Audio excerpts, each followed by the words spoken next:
الحق من ربك فلا تكن من الممترين.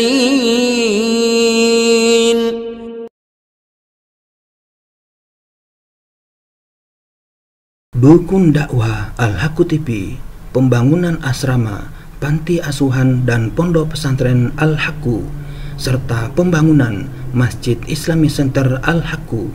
Salurkan donasi Anda melalui Bank Syariah Indonesia dengan nomor rekening 7726170370 dengan kode bank 451 atas nama Muhammad Rais, pengasuh panti asuhan dan pondok pesantren Al-Haqqu.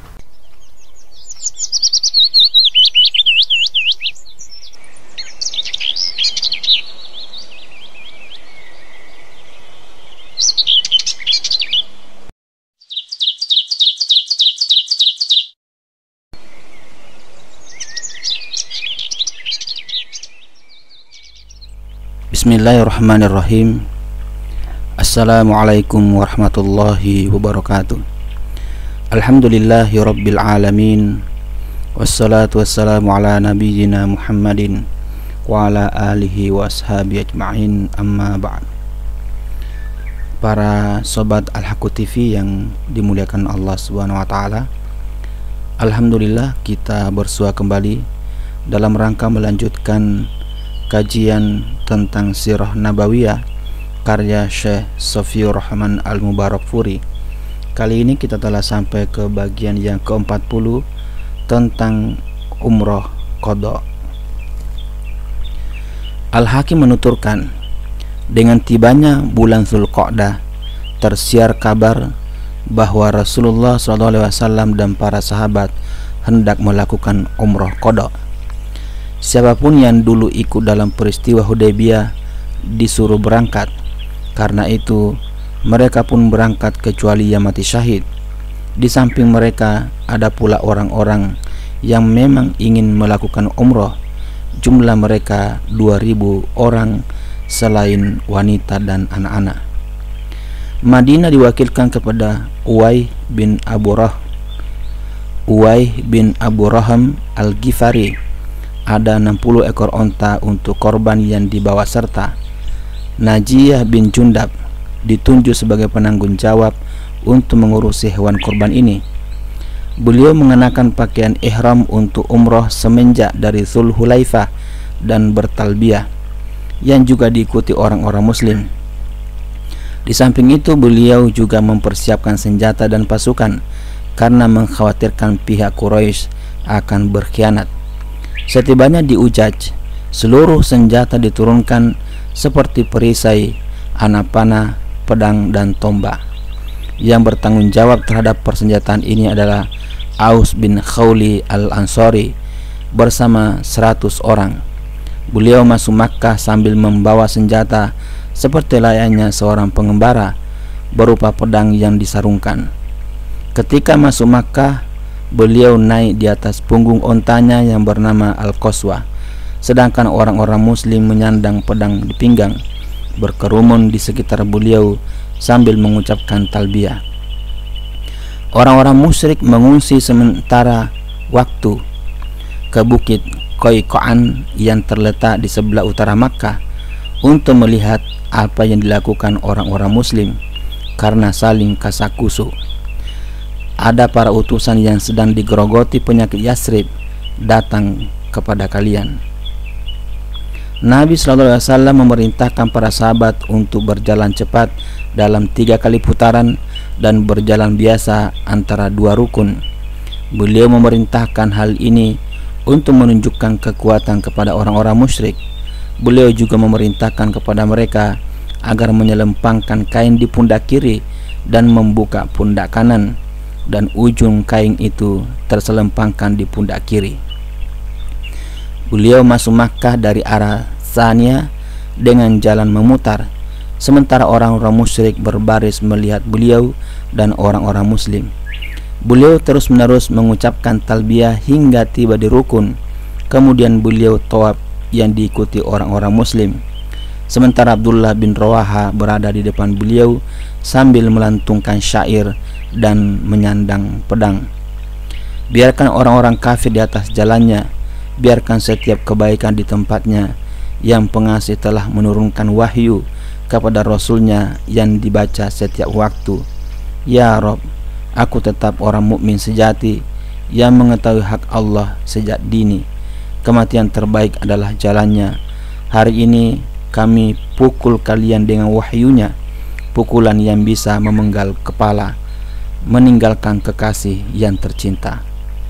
Dalam hadis Anas disebutkan bahwa Umar berkata, "Wahai Ibnu Rawaha, bagaimana mungkin di hadapan Rasulullah SAW dan di tanah suci engkau melantungkan syair?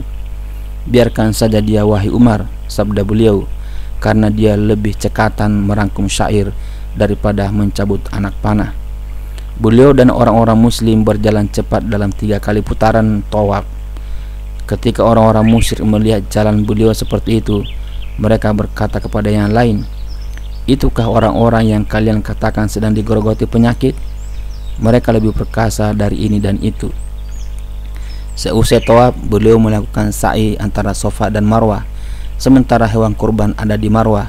Beliau bersabda, "Disinilah tempat menyembelih hewan korban yang setiap tempat di Makkah bisa dijadikan tempat menyembelih hewan korban." Beliau menyembelih hewan korban di Marwah dan mencukur rambut. Maka orang-orang muslim juga mengikuti beliau. Kemudian beliau mengirim utusan ke Ya'jaj untuk menjaga persenjataan, dan orang-orang yang sebelumnya menjaga persenjataan ini datang untuk melaksanakan manasik umrah. Rasulullah SAW menetap di Makkah selama 3 hari. Pagi-pagi pada hari keempat, orang-orang musyrik menemui Ali dan berkata kepadanya, "Sampaikan kepada rekanmu, tinggalkanlah tempat kami karena waktunya sudah habis." Maka beliau keluar dari Makkah, singgah di Sarq dan menetap di sana untuk sementara waktu. Ketika beliau keluar dari Makkah bersama orang-orang muslim, Putri Hamzah membuntuti di belakang mereka sambil berteriak, "Paman, paman!" Ali mengambilnya, namun Ja'far dan Zaid tidak mau kalah. Mereka berebut untuk mendapatkannya. Lalu Nabi SAW memberikannya kepada Ja'far, sebab bibi anak itu adalah istri Ja'far. Saat umrah ini, Rasulullah SAW menikahi Maimunah binti Al-Haris Al-Amiriyah. Maimunah binti Al-Haris Al-Amiriyah. Sebelum memasuki Makkah, beliau sudah mengutus Ja'far bin Abu Thalib untuk menemui Maimunah. Sementara Maimunah telah menyerahkan urusan dirinya kepada Al-Abbas karena saudarinya Ummul Fadl adalah istri Al-Abbas. Ketika keluar dari Makkah, beliau mewakilkan kepada Abu Rafi untuk membawa Maimunah hingga bertemu di Sarq dan menetap di sana sementara waktu. Umrah ini dinamakan umrah qadha, entah karena dimaksudkan sebagai qadha dari umrah yang gagal dilaksanakan setahun sebelumnya saat peristiwa Hudaybiyah. Pertimbangan ini lebih bisa diterima para peneliti. Yang pasti, umrah kali ini mempunyai 4 nama: qadha, qadiyah, qisas, dan sulh. Sepulang dari umrah qadha, beliau mengirim beberapa satuan pasukan, yaitu pertama, satuan pasukan Ibnu Abil Auja pada bulan Zulhijjah tahun 7 Hijrah bersama 50 orang ke Bani Sulaim. Tujuannya menyeru mereka kepada Islam. Mereka menjawab, "Kami tidak membutuhkan ajakan kalian terhadap kami." Akhirnya terjadi pertempuran yang sengit. Abul Auja terluka dalam pertempuran ini dan ada 2 orang dari musuh yang bisa ditawan. 2. Satuan pasukan Ghalib bin Abdullah ke daerah bernama Mus'ab. Mereka adalah sekutu Bashir bin Sa'ad di Fadak pada bulan Safar bersama 200 orang. Mereka dapat membunuh sejumlah orang dari pihak musuh dan menawan hewan ternak. 3. Satuan pasukan Zatu Atlah pada bulan Rabiul Awal. Pasalnya Bani Qadha'ah menghimpun pasukan untuk menyerang kaum muslimin.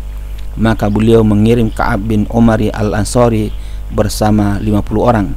Setelah berhadapan dengan musuh, Dia menyeru agar mereka mau masuk Islam, namun mereka menolaknya. Musuh menghujani pasukan muslimin ini dengan anak panah hingga mereka meninggal dunia semua, kecuali seorang saja yang bisa menyelinap dari orang-orang muslim yang sudah meninggal. Keempat, satuan pasukan Suja bin Wahab bersama 25 orang pada bulan Rabiul Awal. Pasalnya Bani Hawazin seringkali mengulurkan bantuan kepada musuh. Kali ini orang-orang muslim mendapatkan hewan-hewan ternak dari musuh. Demikian Sobat Al-Haqqu TV, penyampaian materi Sirah Nabawiyah karya Syekh Safiyur Rahman Al-Mubarakfuri bagian yang ke-40 dengan judul Umroh Qadha. Semoga bermanfaat. Lebih kurangnya mohon dimaafkan. Billahi taufiq wal hidayah. Wassalamualaikum warahmatullahi wabarakatuh.